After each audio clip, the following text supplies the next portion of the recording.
Olá, seja bem-vindo à mais nova produção da Retratos de Leão, uma série especial falando sobre os 437 anos da cidade de João Pessoa, capital da Paraíba.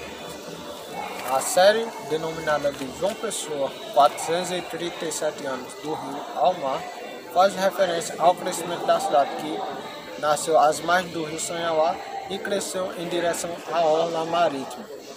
Com isso, nossa produção será dividida em 5 episódios, cada uma contando um período da história, e aí a gente vai entender como se deu a conquista, a fundação da cidade e os fatos marcantes que aconteceram nesses mais de 4 séculos. Nosso objetivo com esta nova produção é fazer com que todos nós possamos aprender mais ainda da capital paraibana, que é uma das cidades mais antigas do Brasil. E a partir de agora, você estará acompanhando o primeiro episódio da série João Pessoa, 437 anos do Rio ao Mar.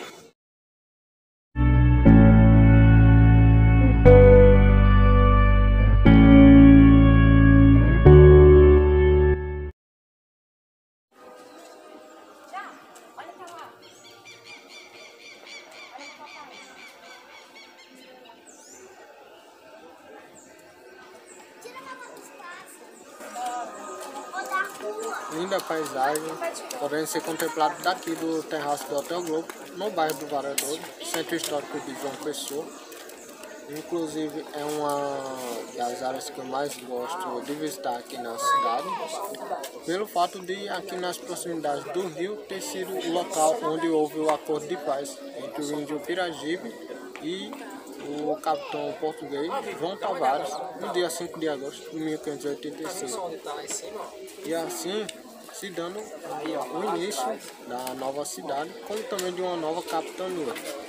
Mas para entender tudo o que aconteceu antes dessa data, 5 de agosto de 1585, precisamos voltar no tempo. Precisamente no ano de 1534, quando o rei de Portugal, Dom João III, dividiu o Brasil colônia em capitanias hereditárias.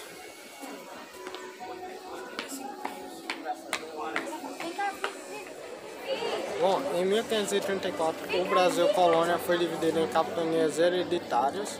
E claro, a Paraíba não surgiu de início, como vocês vão estar vendo no mapa daquele ano. Na região onde se encontra o atual estado paraibano, estava a capitania de Itamaracá, que depois viveu momentos ruins, né? Pois as capitanias hereditárias foram dadas a pessoas que tinham certo privilégio com a coroa portuguesa, né, no intuito de fazer com que elas dessem bons frutos. Mas a capitania de Itamaracá foi contrário a isso.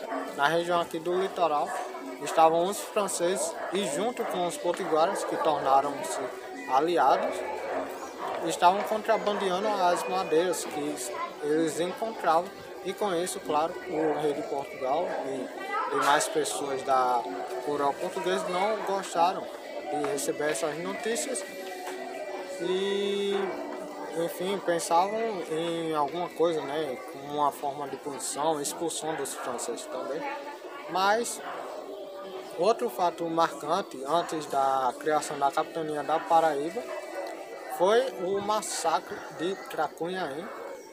Não sei dizer exatamente onde se encontraria nos dias atuais, mas podemos dizer que ao sul da capitania de Itamaracá e ao norte da capitania de Pernambuco se encontrava o engenho com o nome Tracunhaém. E aí acontece o seguinte: um mameluco, que seria um brasileiro fruto de uma relação entre europeu e indígena, chegou em uma aldeia potiguara e casou-se com uma índia denominada de Iratembê, conhecida como Lábios de Mel. Então, o seu pai, o índio Iniguaçu, teria feito um acordo com o rapaz e o rapaz casou com a filha dele, mas num certo momento de ausência do pai da moça, o jovem fugiu levando também a sua esposa naquela época. Então o pai, o Iniguaçu, chamou 2 índios para irem atrás da sua filha lá em Olinda. E aí então acontece que as notícias não eram boas, pois não voltariam com a filha do Iniguaçu e nem saberiam onde ela estava, pois o jovem não queria dizer. Então, sabendo disso, né, os índios que teriam ido à capitania vizinha foram dormir no engenho Tracunhaém e no dia seguinte voltaram, contaram esta notícia e dias depois, mais ou menos 2.000 índios marcharam rumo ao engenho Tracunhaém, massacrando todos que ali estavam, como também dos engenhos vizinhos, e aí o nome Massacre de Tracunhaém. Acabou que foi um estopim, podemos dizer assim, da criação da capitania da Paraíba e, consequentemente, da criação de uma nova cidade, né, que seria a cidade de Sete, podemos dizer que a capital. A coroa portuguesa decide expulsar os franceses, criar uma nova capitania e punir os índios potiguaras pelo ocorrido no engenho, como também pelas outras coisas que estavam acontecendo na capitania de Itamaracá, né, como falei anteriormente, em relação ao contrabando de madeiras. E a gente sabe que historicamente não foi só os franceses, né? Muitas pessoas de vários países tentaram invadir aqui no nosso território brasileiro. E os portugueses, principalmente, roubaram madeiras também aqui do nosso país. Mas, enfim, acabou que acontece esses fatos, né? E aí vem surgindo, em janeiro de 1574, surge a ideia de criar uma nova capitania, que seria a capitania da Paraíba. Mas então não foi tarefa fácil, pois apenas 11 anos depois que deu-se a concretização da fundação da nova capitania, como também da nova cidade.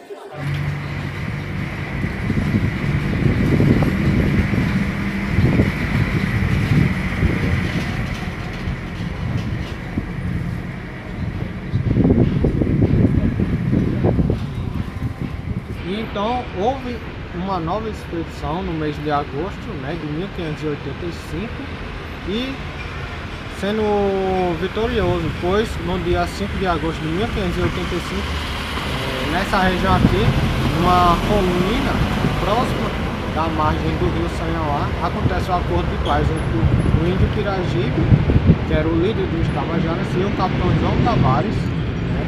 E aí a cidade vai crescendo das margens do rio Sanhauá em direção à parte mais alta, né, que seria aquela região ali onde está a catedral, a igreja de São Francisco.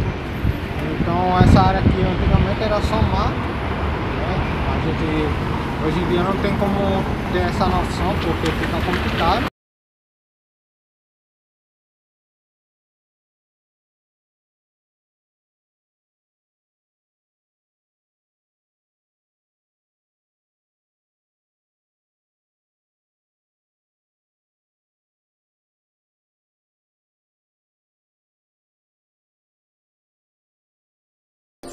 Há uma controvérsia, já que para algumas pessoas o 4 de novembro de 1585 seria o dia de fundação da cidade, né, da atual João Pessoa, mas por conta assim de que só Martinho Leitão que teria a autoridade da decretar uma nova fundação, né, de uma nova cidade e também de uma nova capitania.